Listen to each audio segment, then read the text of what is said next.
Hi, it's that fantasy chick back again. It's another week, it's another stream.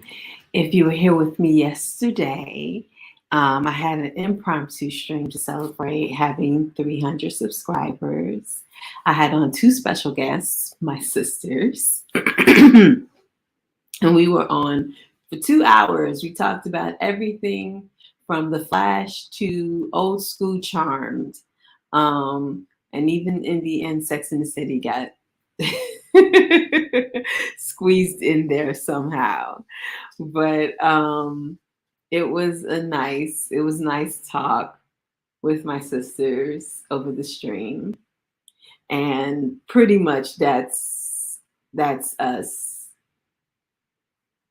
except we don't usually just stick to um subjects. Like, we try to stick to subjects that would be relevant to the channel. Our conversations in real life will go all over the place as it started to go towards the end. As it started to go towards the end. So, but it was nice. It was nice. Some people came by and said hi. And we talked about a lot of things. We talked about AI too, and the strike. We talked about a lot of things. But so that's up. If you haven't checked it out, you want to see what my sisters look like, you can go check that out. They were late, of course. But today I'm talking about The Little Mermaid. I finally watched it on Disney Plus. But before I talk about that, I want to talk about Harry Potter and the best post Harry Potter roles that the actors from Harry Potter had. And of course, it's an article.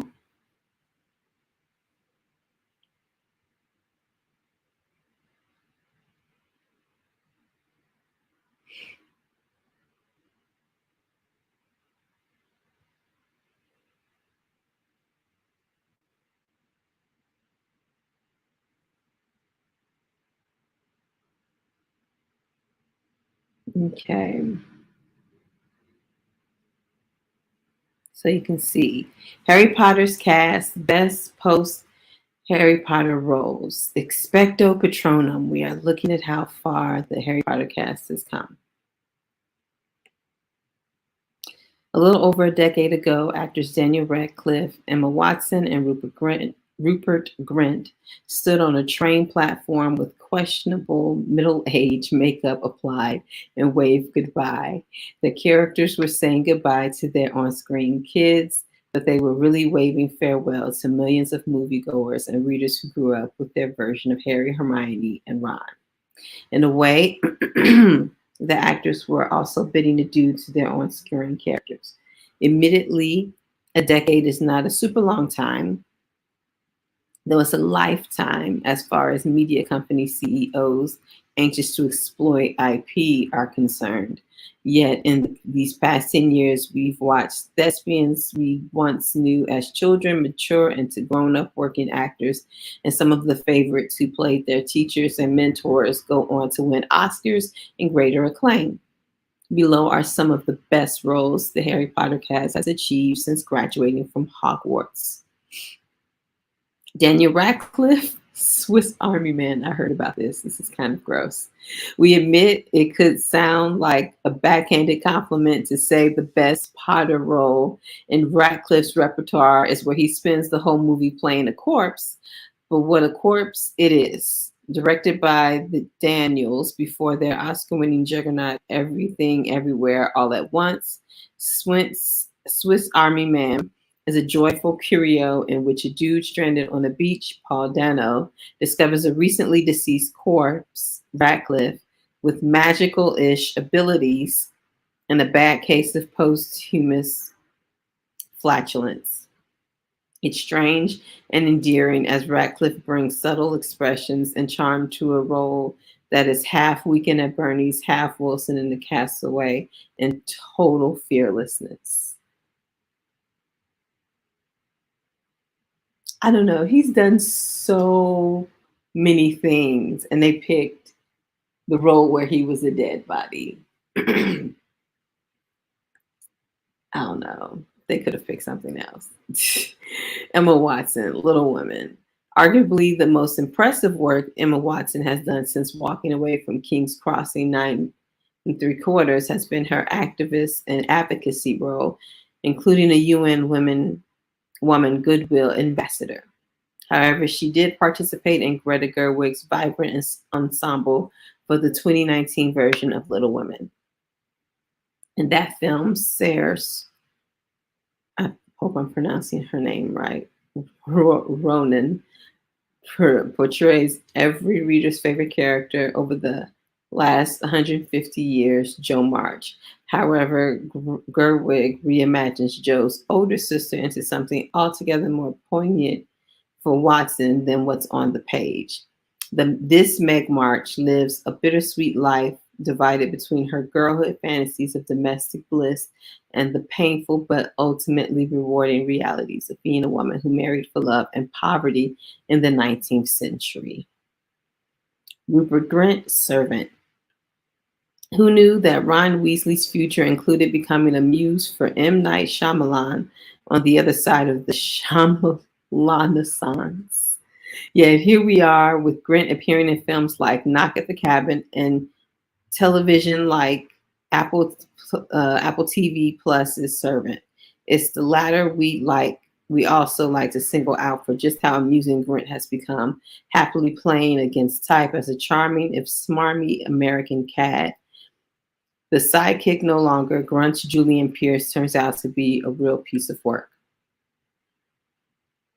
Michael Gambon, Quartet. Dumbledore actor Michael Gambon has done some fine vocal work since closing his spell book, most notably as Uncle Pastuzo in the Paddington films and as merrily droll narrator in Hail Caesar, yet we think it's worth celebrating his live-action turn in Dustin Hoffman's underrated dramedy about aging and leaving the stage life with grace. Quartet stars real opera singers of a certain age, as well as a bevy of British talent in the titular roles, including Maggie Smith, no less. However, Gambon, meanwhile, gets to invert his Dumbledore persona as Cedric Livingstone, the founder of a posh retirement home for British opera talent and a bit of a diva himself, walking around in flowing robes and insisting the young nurses give him manicures. Dumbledore would approve. Ray Fiennes, The Grand Budapest Hotel.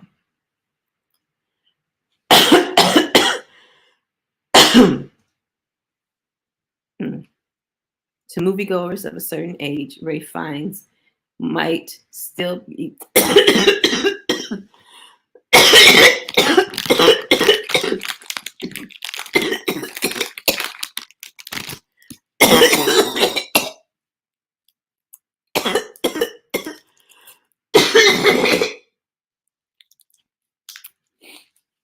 I was fine all day. All day.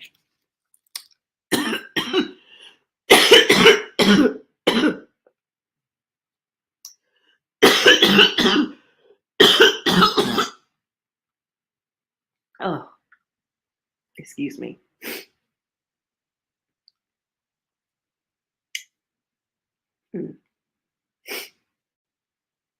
Oh.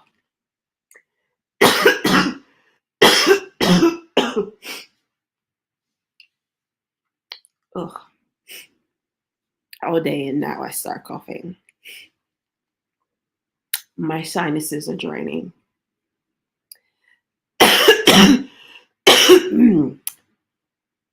Worst feeling on the face of this earth. To moviegoers of a certain age, Ray Fiennes might still be best known as He Who Must Not Be Named. Maybe that happened so I would not name him. Ooh. But to plenty of others, his name is the very last word in refinement and droll daffiness.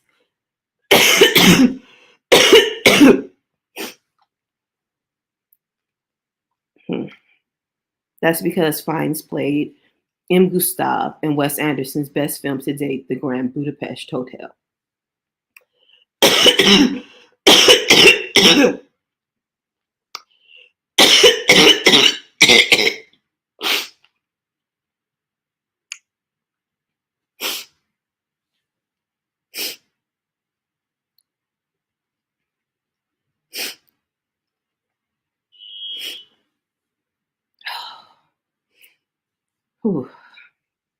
A surprisingly wistful and heartbreaking character, M. Gustav is the immaculate yet eccentric concierge of an old fashioned 19th century hotel, which had the misfortune of meeting the 20th century in a country receding into fascism when the movie begins.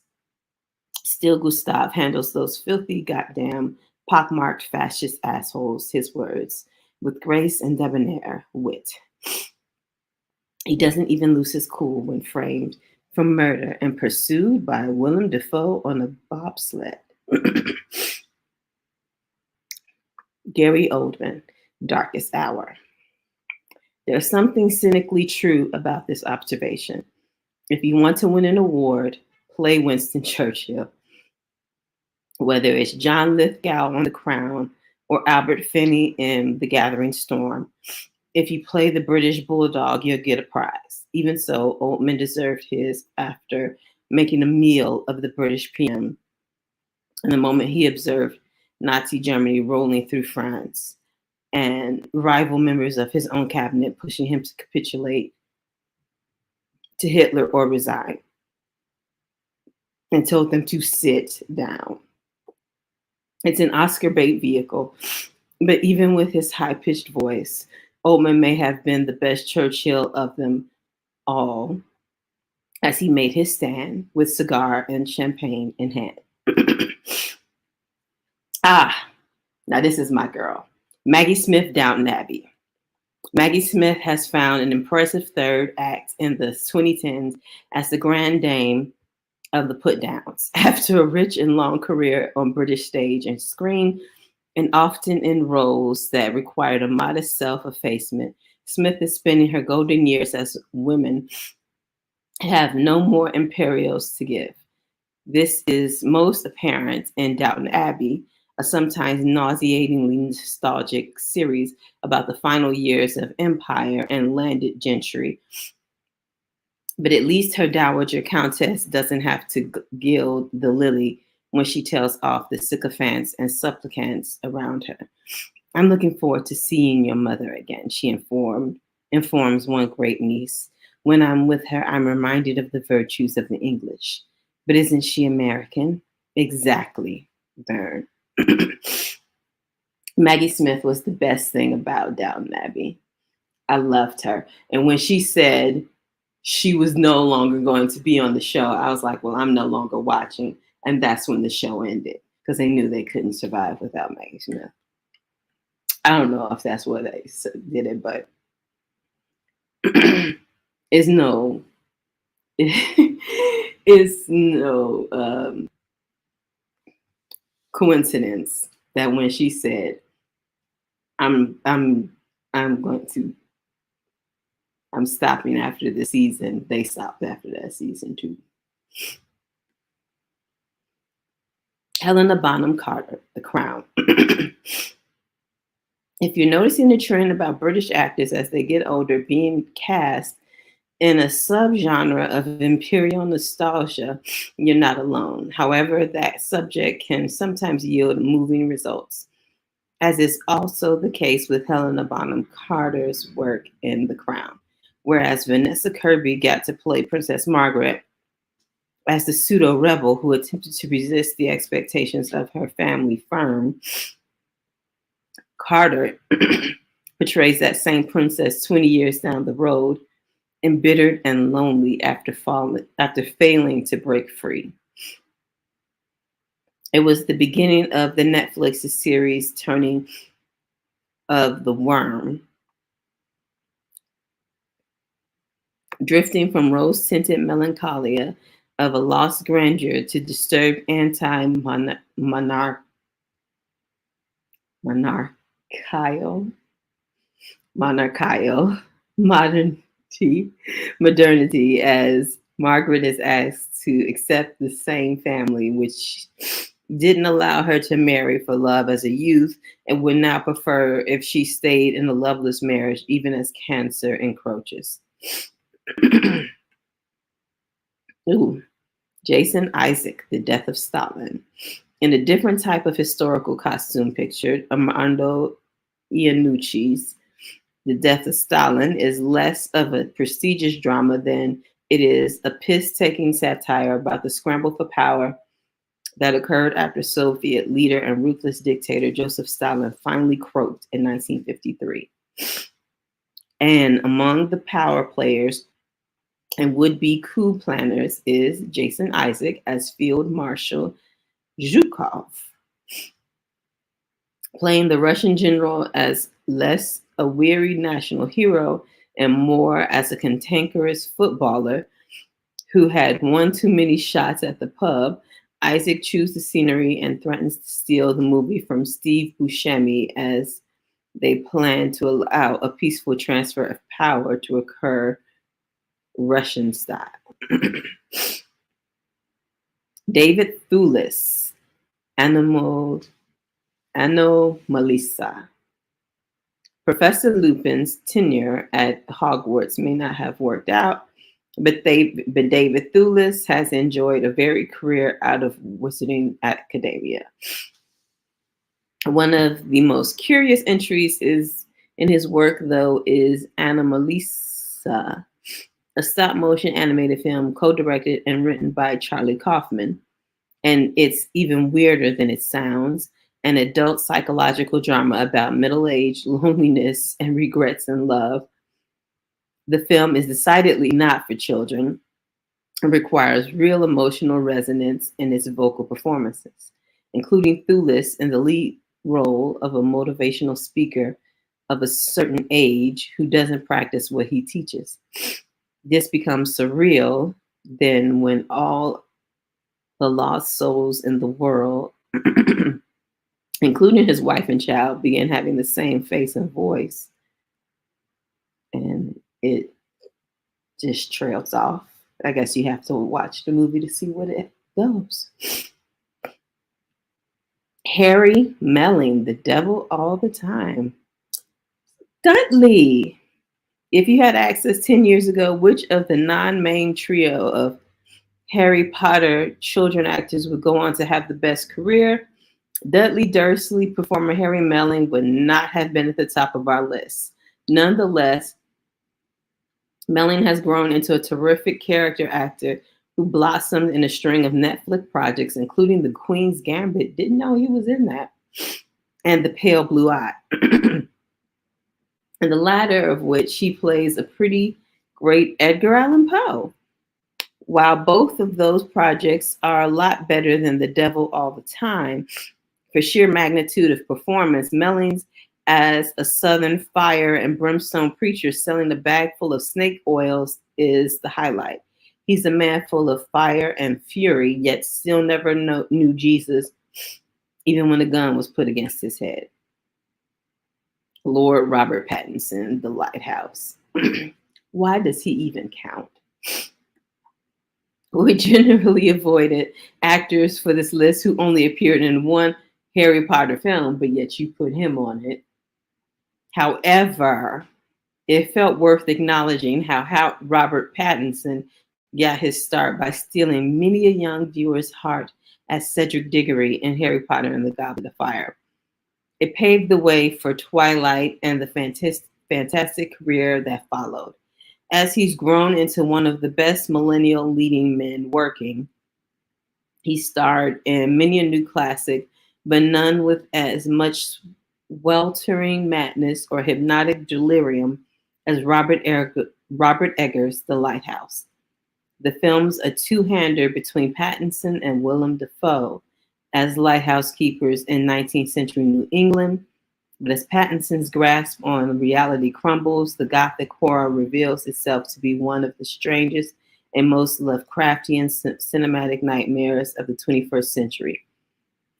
Pattinson has never been more unhinged or triumphant. Oh, Alan Rickman, truly madly deeply. Any list about the Harry Potter cast would be remiss to not include the late, great Alan Rickman. However, since many of his final roles after completing his tenure as Severus Snape occurred after he was diagnosed with pancreatic cancer, which limited his abilities in his last years, we'd rather remember him as he was in one of his all-time great performances. There are plenty to choose from, be it his own legacy in poignant British dramas and period pieces such as the Sublime Term and Ang Lee's Sense and Sensibility adaptation, as well as his iconic turns as all-time great Hollywood villains in Die Hard and Robin Hood, Prince of Thieves. However, we'd like to recognize one of Rickman's favorite performances that has gone wildly overlooked. His turn as a lovelorn ghost in Truly Madly Deeply. The Anthony Minghella dramedy had the misfortune of coming out the same year as Patrick Swayze flick Ghost, but the British India is infinitely more subtle and honest. In the film, Rickman gets a lead role where he isn't a fiend. He's a sentimental, if vain, specter who returns to haunt his partner, Nina, Juliet Stevenson, and resume their life together. It's sweet, heartbreaking, and features a scene where Rickman sings the Walker Brothers while thumbing a cello. Wow. I've heard of Truly Madly Deeply, but I had no idea it was about him being a ghost and that it came out the same year as Ghost. Of course, it would be overshadowed by Ghost. So sad.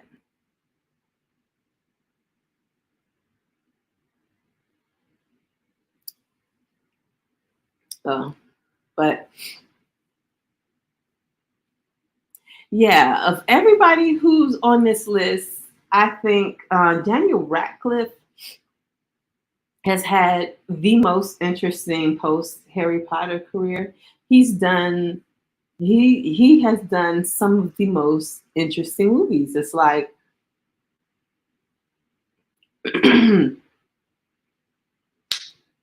I have been fascinated with his choices. And one of his choices, I still haven't finished watching it, but he chose to be Weird Al Yankovic. And that movie was kind of funny. I got halfway through it. I didn't finish it. It's actually a Roku original movie, which is also strange, but it's free. So if you have Roku, you can go watch it. But it's kind of like a parody biopic. Oh my goodness. It's a parody biopic. I'm just having all sorts of trouble today. Which is interesting. And they hit all of the beats that you normally get in biopics. And so it's been very interesting so far. I have to finish watching that.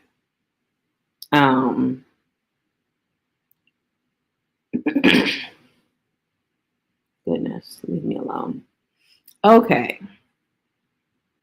So, The Little Mermaid.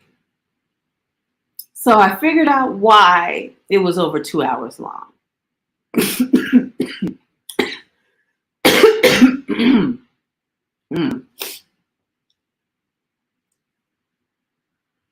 It's because they added songs. There's way more songs in here than there is in the original cartoon. They even gave songs to Prince. Prince sings. He does not sing in the cartoon, but he sings in this. And I think he only has one song, but he sang his little heart out. He was like, I'm going to sing I'm gonna sing my best for this little one song. Sing his heart out. And the Little Mermaid, even after the heifer loses her voice, still has songs. Don't ask me how, but she has at least 2 songs when she has no voice. There's a lot of songs in this movie. They put a lot of original songs in this movie. But other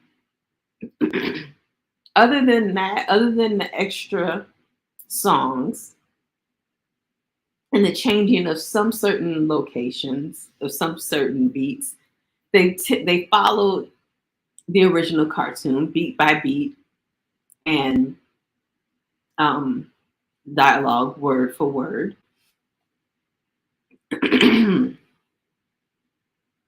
And this is why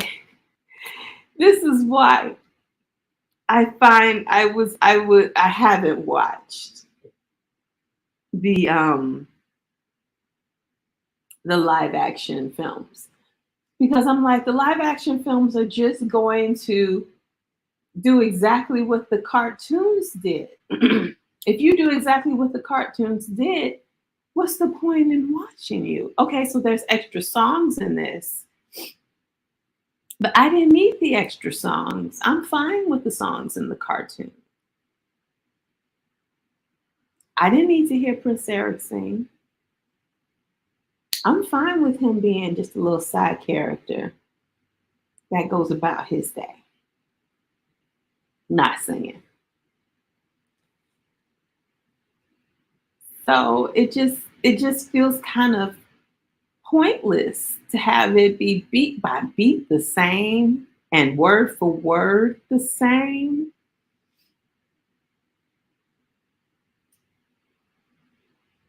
There are some things, there are some differences. um some things in there, like how how he guesses her name is different from the cartoon, which I'm glad they didn't do that the same. And there was something else that changed from they did something else different that I can't remember right now. Um, so they have certain little beats, tiny little things that they changed. Oh, they changed the lyrics to Kiss the Girl. I guess in this in this Me Too time, they can't just say go on and kiss the girl. They like, you gotta ask her first. Use your words and kiss the girl. So in the Me Too era, kiss the girl, you must ask the girl first before you kiss the girl. So that's different. Um, but yeah, it was it was interesting. I like Halle Bailey as Ariel. Um, and I even liked Prince Eric. I didn't think I was gonna like him, but I liked him. He seemed like he was gonna be, you know, completely boring, but I liked him. Um, I still don't understand the choice of Ursula. I'm never gonna understand that choice of Ursula. But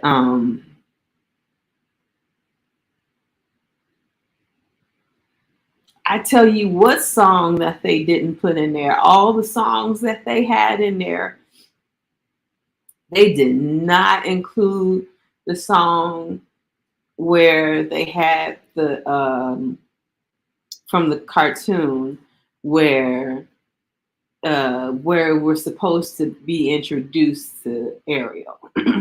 where you have the concert with her sisters are singing, King Triton's daughters, and he loves us and he named us well, and they start singing their songs, and they're supposed to get to everyone, and then they're supposed to be Ariel, but she's not there.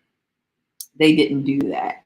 Instead, they just had, they were supposed to be meeting for the Coral Moon and not a concert. And it wasn't a meeting of all the mer people. It was just him and his daughters, and Ariel wasn't there. And I was like, why'd you get rid of the song? I was like, all these songs you added, you got rid of that song? Okay. I guess they didn't want to hire, they didn't want to keep having to hire people who had to sing, but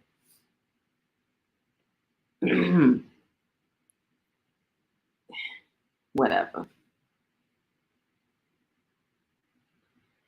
It wouldn't have been that hard to hire some actresses who could sing one little EB song, one little piece of a song.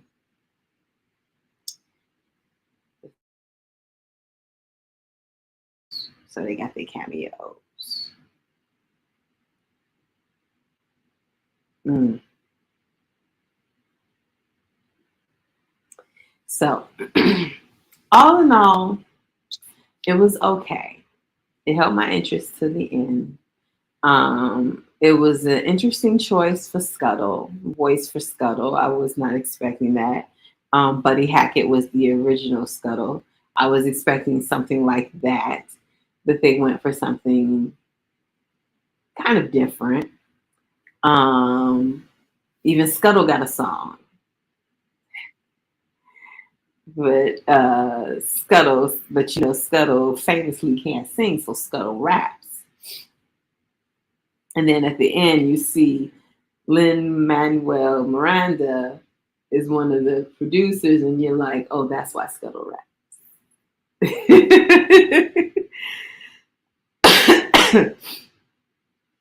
So, I am on the verge of dying, so I'm going to close this out. Oh my goodness, I was fine all day. I thought my sinuses were done, had completely drained, and was fine. But no, it was like, no, let's drain during your live stream. It completely ruined that. So I have to go take care of that. So that's all for today. Wednesday will be more Ahsoka. And Friday will be a video. So, in the meanwhile,